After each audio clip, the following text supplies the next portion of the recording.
다 같이 찾으셔서 한 목소리로 함께 합독하시겠습니다. 야고보서 4장 3절입니다. 시작. 그런데 구해도 얻지 못하는 것은 여러분이 정욕에 쓰려고 잘못된 동기로 구하기 때문입니다. 아멘. 네. 이번 한 학기 동안 성령님의 기도 학교 계속 하고 있죠. 3월에는 왜 기도해야 하나라는 것에 대해서 배웠고요. 4월에는 지금은 기도의 싸움에 대해서 배우고 있습니다. 그래서 4월달 작은 주제 기도의 싸움에 대해서 매 주차마다 또 다른 제목을 가지고 말씀을 나누고 있습니다. 기도의 싸움을 우리가 첫 번째 주에 했던 게 뭐였냐면 우리의 기도를 끊어놓고 방해하고자 하는 방해자 사단이 있다라는 것에 대해서 우리가 나누었고요. 두 번째 시간에는 거절된 응답에 대한 것, 그것에 대한 우리의 오해로 인해서 기도를 포기하게 만드는 영적 싸움이 있다라는 이야기를 했고요. 세 번째 주 분주함에 대해서는 우리 지난주에 김대진 목사님께서 말씀해 주셨고, 오늘 네 번째 시간은 그 기도의 싸움 중에서도 잘못된 방향에 대해서 여러분과 함께 나누고 싶습니다. 잘못된 기도의 방향성 때문에 기도의 길을 벗어난 기도를 하게 되고 있는 저희들. 그래서 기도의 길을 벗어나서 기도하다 보니까 기도하지만 정작 그 기도를 통해서 우리가 정작 주님과의 깊은 만남 속으로 들어가지 못하게 되는 것에 대해서 오늘 말씀을 나누고 싶습니다. 왜 우리에게 기도의 싸움이 생기는가? 당연하죠. 기도라는 것이 영적인 일이 아닙니까? 그러니까 당연히 기도의 싸움이 생길 수밖에 없습니다. 왜? 사단은 우리가 기도하는 거 굉장히 무서워하기 때문입니다.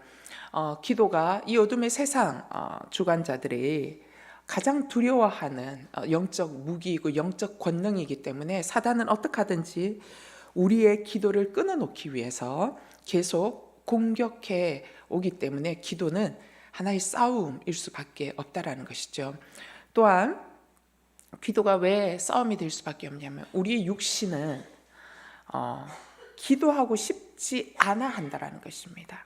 그러면서 기도하고 싶지 않은 구실을 늘 찾습니다. 그래서 내가 오늘 감정이 좀 다운돼서 기도하고 싶지가 않고, 누구와의 관계가 어려워서 나는 교회 나가서 기도하고 싶지가 않고, 또 여러 가지 기도할 수 없는 상황 때문에 나는 기도할 수가 없고 하는 이러한 기도할 수 없는 이유를 찾게 되는 우리 안에 옛 본성이 있기 때문입니다. 그래서 기도가 싸움이다라는 말로 표현되어 줄 수밖에 없는 것이죠.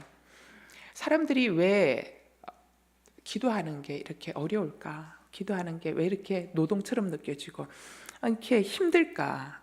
그리고 기도하는 거 앉아 있으면 너무 지루하고 한참을 앉아 있으면 눈 뜨면 5분 지나가고 막 그죠? 자매들하고 잠깐 얘기 나눴는데 50분 지나가는데, 기도하는데 용을 썼는데 5분 겨우 지나가고. 그래서 이제 그러니까 기도가 너무 힘드니까 기도하러 오늘 여기 문 열고 들어오는 게 도살장에 속 끌려가듯이 이제 마지못해 막 들어오는 거예요. 1층에 앉아 있는 건 너무 쉬운데 3층에 올라오는 게 막 천근만근이야. 막 계단을 갖고 올라오는 게. 왜 그럴까 싶습니다. 여러분, 기도가 재미가 없어서 그래요. 기도가 재밌으면 기도하죠. 근데 기도가 재미없게 느껴지기 때문입니다. 여러분, 기도가 왜 재미가 없습니까? 기도했는데 주님이 바로바로 응답을 안 해주니까 기도가 재미가 없는 거예요. 그러니까 기도하는 시간을 들였는데 그 시간이 마치 버려지는 공돈처럼 느껴지는 거예요. 돈 버린 것처럼 느껴지는 거예요. 그러니까 기도를 하고 싶은 우리의 태도가, 기도하자 그러면 기도 참 좋지, 기도해야지 하는데도 내 마음은 피곤해 막 이런 거, 기도하고 싶지 않아, 이런 시들한 마음이 생기는 거예요. 그래서 기도에 대한 기대감도 기도에 대한 즐거움도 우리가 누리지 못하게 되는 것을 경험하게 됩니다. 여러분, 왜 그러냐? 사실은 이게 이제 기도의 싸움이기도 한데 우리가 기도에 대해서 잘못 배운 것도 있기 때문이에요. 그래서 기도에 대한 우리가 왜곡된 생각들이 있다라는 것입니다. 제가 청년 때 이제 주변에 다 기도하는 친구들이 많아서 이제 그 친구들에게 묻어서 이제 기도하러 오게 되고 이제 기도를 배우게 됩니다. 근데 이제 그때 기도를 배울 때 목사님들이 이제 뭐 기도에 대해서 막 가르쳐 주실 때 제가 이제 그 기도에 대해서 가르쳐 주는 거죠. 엄청 혼란스러웠던 가르침이 하나가 있어요. 그 혼란스러웠던 가르침이 뭐냐면 목사님들이 그렇게 이야기해요. 기도할 때는 구체적으로 기도해야 된다는 거예요. 그래서 구체적으로 기도해야 하나님이 어떻게 구체적으로 응답해 주신다는 거예요. 그러면서 이제 다 이제 결혼들을 앞두고 있는 정년기니까 남편감을 위해서, 배우자를 위해서 구체적으로 기도해야 된다라고 이야기를 하는 거예요. 그러면서 뭐 배우자의 성격, 그다음에 뭐 심지어는 배우자의 키, 뭐 그다음에 배우자의 가정, 뭐 이런 것들을 놓고 이제 구체적으로, 아니 여러분 정말로 요즘도 그런 간증을 하시는 분들이 많습니다. 내가 구체적으로 그렇게 기도했더니 하나님 구체적으로 이런 분을 주셨다라는 이야기를 합니다. 저는 그게 너무너무 헷갈렸습니다. 이게 정말 맞는 말일까? 여러분 미래의 배우자를 놓고 구체적으로 기도하는 거, 여러분 이 말 맞는 말입니까? 틀린 말입니까? 여러분 구체적으로 기도해야 구체적으로 응답받는다라는 말 맞는 말입니까? 틀린 말입니까? 맞는 말 같기도 하고 틀린 말 같기도 하고, 그죠? 헷갈립니까? 예. 이 얘기를 듣고 제 친구가 구체적으로 기도하기 시작했습니다. 배우자를 놓고 구체적으로 막 간절히 기도했어요. 근데 그 친구가 제일 늦게 결혼했어요. 그랬는데 배우자가 자기가 기도했던 것과 완전 딴 사람이랑 만나서 결혼했다라는 것입니다. 근데 재밌는 거는 그 친구가 제일 잘 산다라는 거예요. 기도했던 것과 완전 정반대의 사람, 자기가 요구했던 키는 180 뭐 이런 거예요. 걔가 키가 작기 때문에. 근데 그 남편 키가 168밖에 안 되거든요. 그러니까 전혀 다른 사람을 만나겠는데 너무 잘 살고 있다. 너무너무 사이가 좋아도 그렇게 사이가 좋을 수가 없어요. 그래서 늦둥이도 있어요. 근데 구체적으로 기도해야 구체적으로 응답받는다라는 말, 정말 맞는 말일까? 여러분 이 말은 온전히 맞는 말입니다. 그러나 온전히 틀린 말이기도 합니다.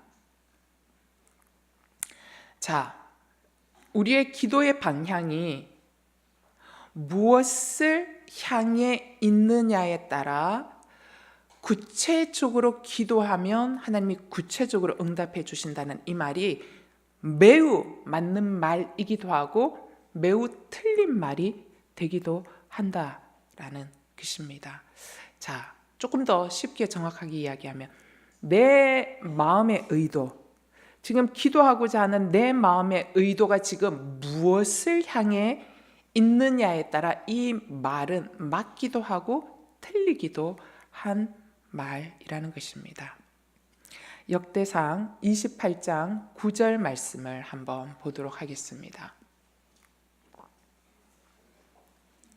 없나요? 네, 그러면 제가 읽도록 하겠습니다. 역대상 28장 9절 말씀.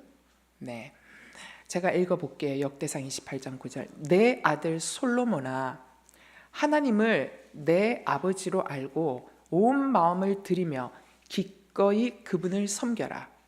여호와께서는 모든 마음을 살피시고 사람의 생각과 의도를 헤아리신다. 만약 너가 그분을 찾으면 만날 것이고 만약 너가 그분을 버리면 그분이 너를 영원히 버리실 것이다. 우리가 이 말씀을 잘 이해해야 돼요. 만약 네가 그분을 찾으면 만날 것이다 라는 말은 내 욕심이 있어서 그분을 무조건 붙들고 기도하면 그분이 만나준다, 이 얘기가 아니에요. 이 말씀의 방점은 어디에 있냐면 하나님이 너의 마음을 살피실 거야. 그리고 네가 생각하는 생각과 의도를 하나님은 다 헤아려.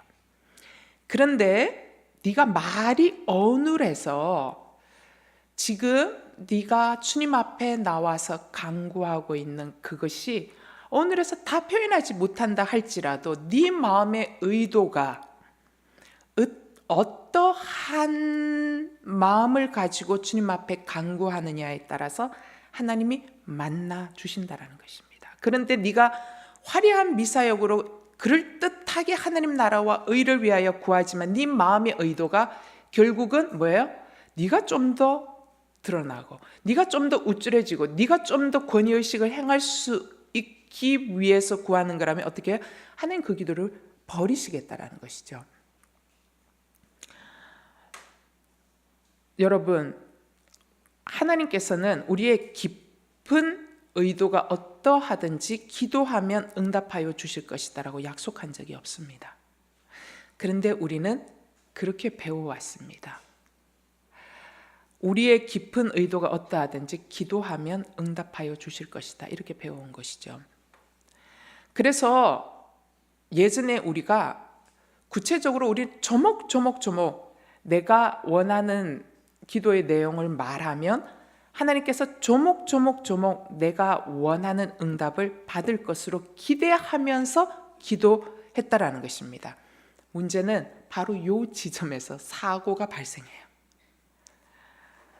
기도하면 우리가 요청한 대로 하나님께서 반드시 응답해 주실 것이라는 우리들의 잘못된 기대가 있는 거예요. 그 잘못된 기대를 우리가 기도해요. 그런데 하나님은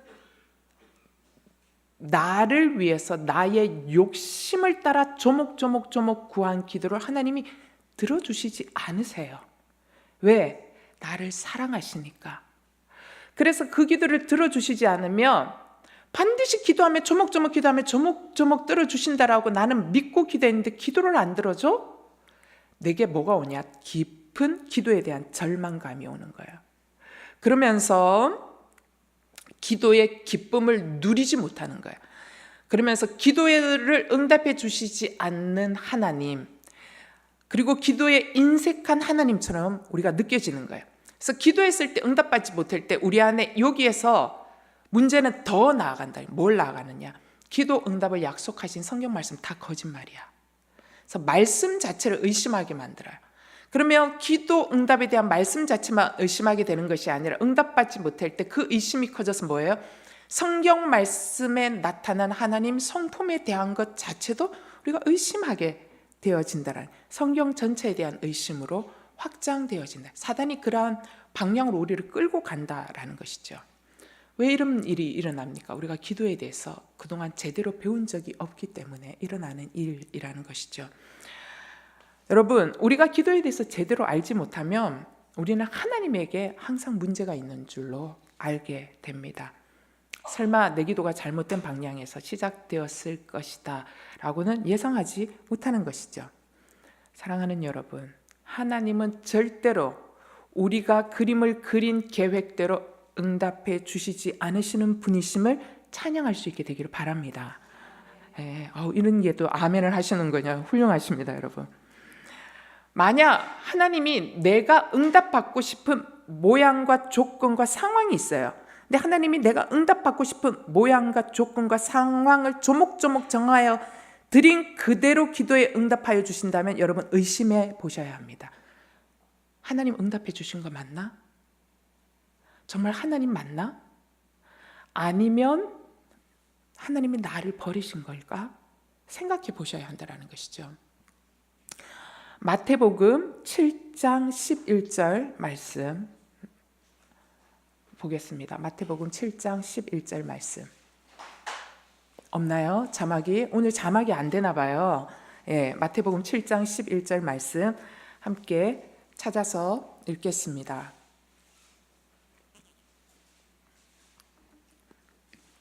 시작. 너희가 악한지라도 자녀에게 좋은 것을 줄 아는데 하물며 하늘에 계신 너희 아버지께서 구하는 사람에게 좋은 것을 주시지 않겠느냐. 아무리 악해도 뭐예요? 자녀에게 뭘 준대요? 악한 부모도 좋은 거 준대요. 자녀가 소꿉놀이 하고 싶어서 여자아이가 소꿉놀이 해서 엄마가 쓰는 식칼 좀 주세요. 저 소꿉놀이 해야 돼, 친구랑. 악한 부모일지라도 식칼 절대로 주지 않는다는 거예요. 뭐 줘요? 모형, 플라스틱 모형을 주지 절대로 식칼을 주지 않는다. 좋은 거 준다라는 것이죠. 악한 자도 그런데 하물며 하늘에 계신 너희 아버지는 구하는 사람에게 뭐예요? 좋은 거 주시지 않겠냐는 거예요. 여러분, 하나님은 우리가 구하는 그것 주시겠다고 하지 않으셨습니다. 하나님은 구하는 그 사람에게 가장 좋은 것 주겠다라고 얘기해요. 이게 누가복음에는 뭐라고 되어 있냐면 성령을 주시지 않겠느냐라고 얘기해요. 성령은 누구예요? 구하는 자에게 누구를 주겠대요? 하나님 당신을 주시겠다라는 거예요. 이것이 바로 기도를 드리는 우리를 향한 놀라운 하나님의 사랑이고 은혜라는 것입니다. 여러분, 가장 큰 응답은 문제에 묶여서 문제 때문에 나와서 기도했는데 문제의 응답을 받는 것이 아니라 뭐예요? 문제보다 훨씬 크신 하나님 그분을 응답으로 받는 거예요. 이게 놀라운 기도의 응답이 놀라운 은혜라는 것입니다. 이런 이야기를 듣는 분 중에 굉장히 답답하신 분 있을 거예요. 아니 당장 지금 급한 문제 있고 여러 가지 하나님이 해결해 줘야지만 내가 지금 당장 살아갈 수 있는데 숨이 넘어갈 것만 같은 이 상황 속에서 기도는 이런 기도를 해야 되고 기도는 이렇게 해야 되고 기도의 내용까지 점검하면서 어떻게 기도할 수 있느냐라고 여러분 질문하실 수 있어요. 굉장히 좋은 질문입니다. 여러분, 하나님이 아버지시라면 내가 지금 급한 문제가 있어요. 급하면 급한 대로 아버지니까 편하게 가서 이야기할 수 있어야 되겠죠? 여러분, 편하게 가서 이야기하십시오. 그렇게 하셔야 됩니다. 하나님 그거 기뻐하십니다. 기도에 대해서 나 이런 내용 올려야 돼, 이런 기도는 안 돼, 그런 거 생각하지 마십시오. 먼저 여러분이 어떤 기도를 드려야 할지 몰라도 여러분 우리는 기도할 수 있어야 되고 기도해야 합니다. 그것이 하나님 진짜 기뻐하는 겁니다. 그래서 내 자신이 무엇을 원하고 있는지를 하나님 앞에 정직하게 말씀드릴 수 있어야 한다는 것이죠. 근데 그냥 말씀드리는 것이 아니라 어떻게 해요? 구체적으로 말씀드릴 수 있어야 한다는 것입니다. 여러분, 사람들은 얘기합니다. 하나님은 내가 구하지 않아도 이미 내 상황을 너무 잘 알고 계셔. 맞습니까? 맞습니다. 내가 구하지 않아도 하나님은 내 기도에 내 숨 넘어가는 이 상황 너무너무 잘 알고 계십니다. 그래도 여러분 기도하셔야 됩니다. 그래도 우리는 구체적으로 기도를 해야 하는 거예요. 왜 그러냐? 하나님을 내가 설득하기 위해서 기도하느냐? 그렇지 않다라는 거예요. 그럼에도 불구하고 하나님이 다 아심에도 불구하고 내가 왜 구체적으로 조목조목 기도해야 되냐? 바로 누구를 위해서? 우리 자신을 위해서 그렇게 기도해야 한다는 것입니다. 왜 우리 자신을 위해서? 나의 이 숨 넘어가는 상황을 조목조목 말할 필요가 있는가? 내가 하나님 앞에서요 구체적으로 말하는 그 조목조목 기도하는 그 기도를 통해서 하나님이 내 생각을 정리시켜 주기 때문이에요. 그래서 하나님은 내 상황이 어떤 거 너무 잘 아세요. 그래서 내가 기도하지 않아도 아세요. 어떻게 해결해 줘야 될지. 그럼에도 불구하고 하나님은 어떻게 해요? 기도하기를 원하시고 기도하기를 기다리세요. 누구를 위해서? 나를 위해서. 왜? 그 속에서 기도하지 않고 막연하게 있으면 내 상황이요 너무나 막연해서 정리가 안 돼요, 여러분. 근데 내가 주님 앞에서 구체적으로 조목조목 하나님 앞에서 기도하기 시작할 때 내 생각이 정리되어질 뿐만 아니라 머릿속 구석구석 파편처럼 막 박혀있던 이 떠돌던 막연한 바람들이 있어요. 이랬으면 좋겠고 저랬으면 좋겠고 이 문제는 이렇게 돌려막기 해서 이렇게 막아줬으면 좋겠고 아니면 이렇게 해서 뭐가 길이 열렸으면 좋겠고 막 그래서 내 머릿속에 수가 있잖아요. 몇 개의 수가 몇 개의 수밖에 없어서 잘 안 되지만 어쨌든 어떻게 요걸 요렇게 막고 요렇게 어쨌든 있잖아요. 이런 것들이 막연하게 막 돌아가는 거예요. 근데 그런 바람과 생각들을 하나님 아버지 앞에서 하나님 내가 지금 이거 바라고 있어요. 내가 이거를 왜 바라고 있는지 내가 이게 왜 필요한지를 말하는 게 그렇게 중요하다라는 거예요. 왜? 말할 때 비로소 정리되고 말할 때 비로소 하나님 뭐예요? 내 내면 가운데 질문하세요. 주로 하나님 그렇게 물으세요. 그게 왜 그렇게 지금 급해? 이렇게 물으세요. 그리고 왜 그렇게 그게 그토록 그렇게 원하니? 라고 물으세요. 그러면 주님이 질문하시면 우리는 뭐예요? 대답해야 되잖아요. 주님 그게 제가 왜 원하냐면요 이렇게 하기 때문에 그게 없으면 지금 요런 상황은 다 죽을 수밖에 없는 상황이거든. 그러니까 내가 이거 원해요 라고 다시 더 구체적으로 주님 앞에 기도하게 돼요. 그럼 구체적으로 기도하면 하나님 그거를 물고 다시 내게 질문하세요. 그럼 그거에 대해서 내가 다시 구체적으로 조목조목 이야기해요. 그러면 내 내면 깊은 곳에 숨겨두었던 어둠, 의도 있잖아요. 내가 미처 발견하지 못했던 어둠의 의도들이 빛 가운데로 구체적으로 드러나기 시작해요. 그래서 빛 가운데로 드러나면 제일 처음에는 문제가 중요했는데 문제를 통하여 기도하면서 주님이 내게 질문해 오시는 것을 내가 다시 구체적으로 조목조목 이야기하면서 그 문제가 아니라 내가 원래부터 묶여있던 나의 깊은 병들, 나의 깊은 내면의 문제들이 부각되어져서 올라오고 주님의 빛 가운데 그게 드러나는 거예요. 그럼 주님이 치료해 주시기 시작해요. 그러면 문제가 응답이 안 돼도요, 살아갈 수 있는 힘이 생긴다라는 것입니다. 이게 굉장히 중요하다라는 것이죠. 그래서 우리의 기도가 구체적이어야 하는 이유가 여기에 있다라는 것입니다. 따라서 우리의 기도가 구체적이어야 하는 이유는 내가 원하는 바로 그것을 나의 시간과 나의 요구와 나의 원하는 모양으로 이루기 위함이 아니라 뭐예요? 하나님 아버지께서 당신의 손에 가장 아름답게 다루어 가시기 위해서 구체적으로 기도해야 한다는 거죠. 올려드리면 주님이 다루어 가실 거니까. 제가요, 저희 이제 자녀들을 위해서 늘 기도하잖아요. 기도하는데 이제 막 아들 문제 또 딸 문제 놓고 이제 막 기도해요. 그러면서 이제 급하니까 하나님 이렇게 해주세요, 저렇게 해주세요. 이제 막 기도해요. 그러면 주님이 제게 물어요. 네가 그렇게 해달라고 하는 그게 너의 딸에게 최선이냐? 이렇게 물으세요. 그러면 찔려요. 아무리 생각해도 최선은 아닌 것 같은데 그래도 그렇게 하면 좋을 것 같았어요 라고 제가 이야기합니다.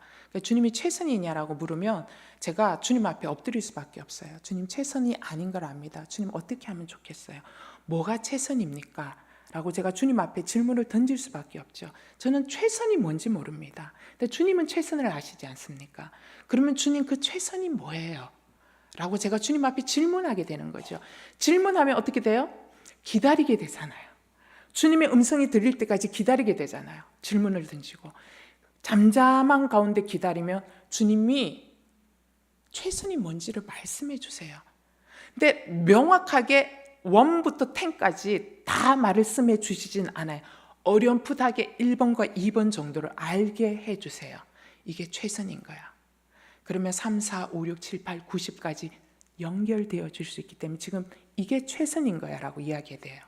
그러면 어떻게 돼요? 납득되어져요. 납득되어져.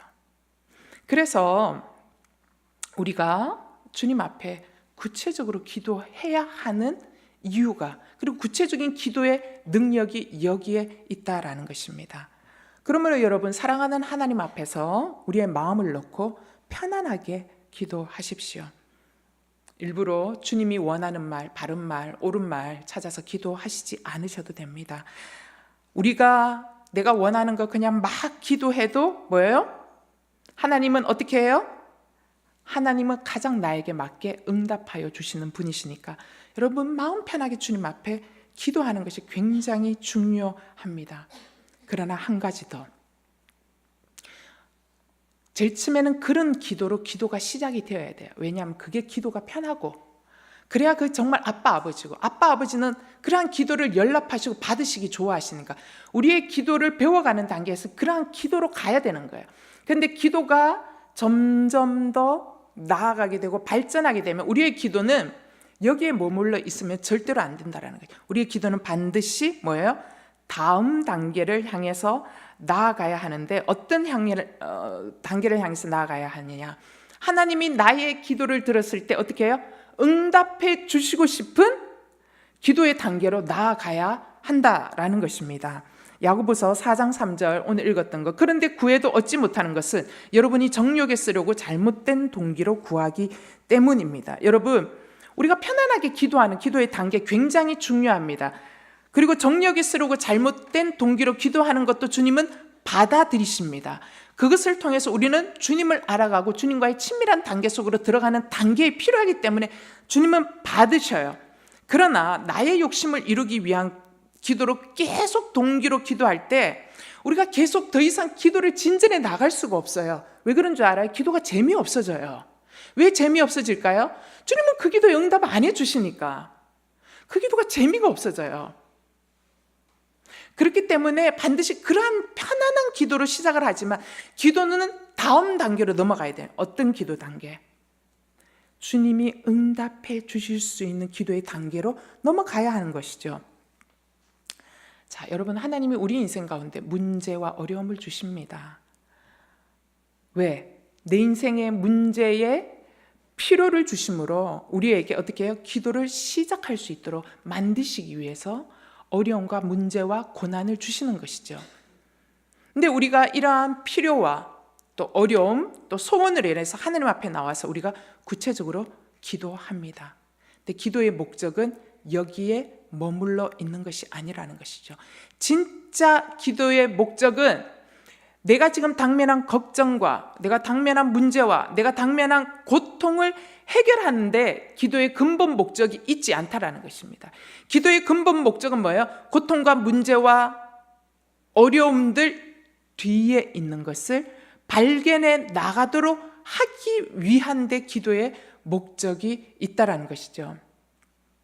따라서 기도는 나의 문제와 고통과 어려운 상황 뒤에 계신 하나님 그분을 만나는 것이 기도의 목적이고 기도의 최고의 응답이라는 것입니다.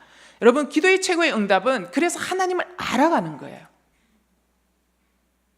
그래서 기도는 무엇을 얻기 위한 것이 아니고 기도는 뭐예요?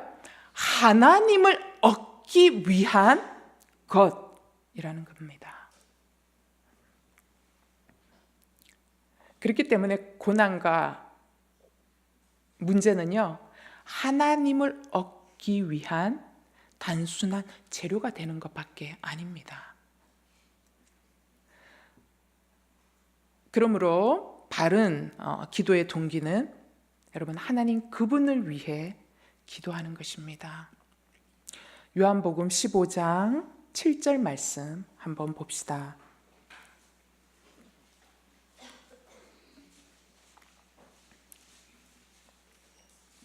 요한복음 15장 7절 시작. 만일 너희가 내 안에 있고 내 말이 너희 안에 있으면 너희가 원하는 것이 무엇이든지 구하라. 그러면 그대로 이루어질 것이다. 제가 기도에 대해서 이야기할 때 첫 번째 시간에 나누었던 말씀이에요. 만일 너희가 내 안에 있고 내 말이 너희 안에 있으면 너희가 원하는 것이 무엇이든지 구하라. 그러면 그대로 이루어질 것이다. 여러분, 기도의 단계는 이 단계로 가야 되는 거예요. 그런데 자막 잠깐만 펼쳐봐 주시겠습니까? 우리가 그동안 배웠던 것은 뭐였냐면요, 뒤에 부분을 배웠어요. 무엇이든지 구하라. 그러면 그대로 이루어질 것이다. 우리가 기도를 이거를 배웠어요. 근데 요한복음 15장에서 말씀하는 기도의 가르침에 진짜 중요한 핵심은 뒤에 있지 않습니다. 진짜 중요한 핵심은 어디에 있어요? 너희가 내 안에 있고 내 말씀이 너희 안에 있으면 너희가 원하는 것을 무엇이든지 구하라. 방점은 너희가 내 안에 있고 내 말씀이 너희 안에 있는 것, 이게 뭐예요? 기도의 목적이고 기도의 골이고 기도의 응답이라는 것입니다. 이게 기도의 키포인트라는 거, 이게 훨씬 더 중요한 중요점이라는 것이죠. 자, 우리가 하나님 그분 안에 있는 거예요. 그리고 하나님 말씀이 우리 안에 있는 거예요. 그때 우리가 기도하는 조목조목 구하는 모든 것은 어떻게 돼요? 100% 이루어진다라는 것입니다. 어째 이런 일이 일어날까요, 여러분? 기도의 방향이 하나님 그분 자신을 구하는 것으로 점점 성숙되어져 갈 때 여러분, 기도의 응답은 희귀한 것이 아니라 기도의 응답은 너무나 자연스러워진다라는 겁니다. 그래서요, 하나님이 내 안에 있고 내 말이, 하나님의 말이, 그죠? 우리 안에 있으면, 그래서 우리의 기도가 하나님 자신을 구하는 기도로. 그래서 하나님이 내 안에, 내가 하나님 안에 있는 깊은 교제와 사귐이 충만한 상태잖아요. 이 충만한 상태가 되면은요, 어떤 순간이에요? 기도의 제목이 하나도 안 중요한 순간이 오는 거예요. 여러분, 기도의 제목이 전혀 중요하지가 않아요. 그냥 기도하는 것 자체가 행복이에요. 그냥 기도하는 것 자체가 기쁨이에요. 그냥 기도하는 것 자체가 기다려지는 시간이에요. 기도하는 것 자체가 가장 행복한 시간인 거예요. 왜? 주님 그분을 대면하여 있기 때문에, 주님 그분이 너무 충만하게 계시기 때문에 기도하는 시간이 너무 행복한 시간이라는 것이죠. 바로 이러한 충만함의 단계에 들어가면 여러분, 내가 이미 하나님 그분을 지금 충만하게 누리고 있기 때문에 사실은 제일 처음에 시작했던 먹고 사는 문제, 내 인생의 고통의 문제, 그 다음에 살고 죽는 문제가요, 나를 요동치도록 만들지 않습니다. 살고 죽는 문제, 죽어도 괜찮아, 여기까지 나가게 되는 거 있잖아요. 왜? 나는 이미 하나님을 소유했기 때문에. 주님이 여기까지 살라 하면 네, 감사합니다. 저의 분량이 여기면 여기까지 하겠습니다. 그리고 하나님 그분으로 충만해지면은요, 어떤 쥐기가 중요하지 않다라는 것입니다. 하나님 그분이 충만해지면 재산의 유무가 중요하지 않다라는 거예요. 그러니까 너는 평생 그냥 가난하게 허리띠 꽉 잘라매고 사는 게 너의 평생의 과제야. 예스, 하나님.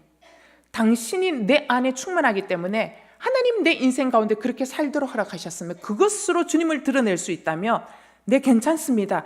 여기까지 나가게 된다라는 것이죠. 그래서 하나님으로 충만하면 지금 내 인생 가운데 고난의 물이 쓰나미처럼 달려와도 뭐예요? 지금 내 인생 가운데 이 시간이 나에게 꼭 필요한 시간이라며, 그래야 이 고난의 시간 가운데서 내가 하나님으로 충만하여져서 내 삶 가운데서도 하나님을 드러낼 수 있다면 네, 괜찮습니다. 하나님, 고난의 쓰나미를 감사함으로 받겠습니다. 여기 단계까지 나아가게 된다는, 그러니까 기도 제목이 전혀 중요하지 않은 상태가 되어진다라는 것입니다. 그러니까 내가 하나님 그분 안에 있으니까 모든 것이 괜찮은 거예요. 그래서 하나님으로 충만하여지면 당연히 뭐예요? 내 욕심을 따라 구하고 싶어지는 것이 하나도 없이 사라질 수밖에 없다라는 것입니다. 왜냐하면 하나님 뜻은 너무 잘 알기 때문이에요. 하나님의 뜻은 뭐예요? 나를 세우고, 가정을 세우고, 이웃을 세우고, 세상을 세우기 위한 가장 좋은 응답으로 주실 분임을 알기 때문에 뭐예요? 하나님의 뜻을 따라 구하는 기도가 내 뜻대로 되지 않아도 뭐예요? 행복해지는 거예요. 사랑하는 여러분, 저와 여러분이 여기 단계까지 나아갈 수 있게 되기를 바랍니다. 그러면 기도하는 일이 전혀 어려워지지 않는 거예요. 이런 기도는요, 뭐예요? 반드시 응답되어질 수밖에 없는 기도라는 것입니다. 그러므로 바른 기도의 출발은 어디에서부터 시작되냐? 하나님 그분을 얻기 위한 기도에서 출발하는 거고, 바른 기도는 뭐예요? 내가 하나님 안에, 하나님께서 내 안에 계시는 기도가 바른 기도라는 것입니다. 말씀을 마무리하겠습니다. 여러분, 기도하는 기도의 방향이 응답이 목적이 되면 나의 기도는 어떤 기도로 바뀌어요? 세상 종교와 똑같은 기도로 흘러가게 되고 기도는 타락하게 됩니다. 응답의 목적을 둔 잘못된 기도의 방향 속에 기도할 때 내가 품은 꿈은 비전이 아니라 뭐가 돼요? 욕망입니다. 오늘 여러분의 인생 가운데 만난 염려, 걱정, 문제, 고통, 그것을 가지고 하나님 앞에 나가 구체적으로 기도하십시오. 하지만 하나님은 우리가 그것을 해결하는 데 목적을 두시지 않고 뭐예요? 하나님은 그것을 통하여 뭐예요? 하나님을 만나기를 원하시고 하나님 그분을 누리시기를 원하신다라는 것을 기억할 수 있게 되기를 바랍니다. 그러므로 여러분, 우리에게 가장 큰 축복은 고통을 통하여 누구를 만나는 거예요? 하나님 그분을 알게 되는 거예요. 우리에게 가장 큰 은혜는 뭐예요? 크나큰 문제를 통하여 뭐예요? 하나님 그분의 충만함을 누리는 것입니다. 이것이 바로 기도의 의도입니다. 따라서 기도는 내가 원하는 무엇을 얻기 위한 것이 아니라 하나님을 얻기 위한 것입니다. 사랑하는 여러분, 오늘도 주님 앞에 부르짖고 갈망하는 이유가 하나님과의 관계가 더 깊어지고자 하는 것이 될 때 하나님 그분을 얻기 위한 기도로 나아가게 되고, 그 기도는 반드시 응답이라는 그 응답을 이미 갖고 기도를 시작하게 되는 기도가 됩니다. 영혼의 기도라는 책이 있습니다. 그 기도 책 중에서 발췌한 구문을 함께 읽고 말씀을 마무리하겠습니다. 다 같이 읽겠습니다. 시작. 선물만을 생각한다면 기도가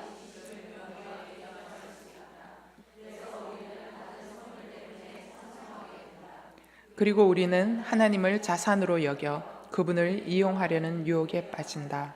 그러나 참된 기도는 선물보다 선물을 주시는 분을 최고로 생각하기 때문에 이기심이 사라지고 선물보다 더 큰 선물 대신 하나님을 찬양하는 데만 마음이 기운다. 아멘.